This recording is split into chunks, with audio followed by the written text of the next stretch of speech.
Same ఇవాళ భూభారతి అని భూభరోసా అని చెప్తున్నారు కదా. ఇప్పటిదాకా చట్టం ధరణికి సంబంధించినటువంటి ప్రత్యామ్నాయ చట్టము అసెంబ్లీలో పెట్టిరు. ఏడాది గడిచిపోయిన తర్వాత ఎప్పటి వరకు వస్తుందో తెలియదు. అనేక మంది సాదా బైనామాల మీద ఆధారపడ్డటువంటి వాళ్ళు, ధరణి పేరు మీద నష్టపోయినటువంటి వాళ్ళు, లక్షల కోట్ల రూపాయల టర్నోవర్ ఉంటుంది. అది వేల కోట్ల లక్షల కోట్ల టర్నోవర్ ఉంటుంది. ఎందుకంటే తెలంగాణలో ఉన్నటువంటి ప్రైవేటు భూముల విలువ ఎన్ని లక్షల కోట్లు ఉంటుంది, ఎన్ని లక్షల కోట్లు ఉంటుంది. హైదరాబాద్లో ఒక 1000 ఎకరాలు 100 కోట్లు సంపాదించి 100 కోట్లు ఉండేటువంటి ఒక 1000 ఎకరాలు అవకతవకలు జరిగితే ఎన్ని లక్షల కోట్ల రూపాయలు ఇవాళ అవకతవకలు జరుగుంటాయి.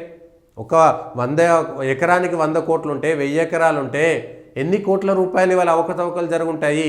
అట్లా ధరణి సందర్భంలో హైదరాబాద్ చుట్టుపక్కల ఎన్ని వందల వేల ఎకరాలు, వందలు కూడా కాదు, వేల ఎకరాలు, వేల కోట్ల రూపాయలకు సంబంధించినటువంటి భూములన్నీ కూడా అన్యాక్రాంతమైపోయి వీళ్ళ పేరు మీదకి వాళ్ళు, వాళ్ళ పేరు మీదకి వీళ్ళు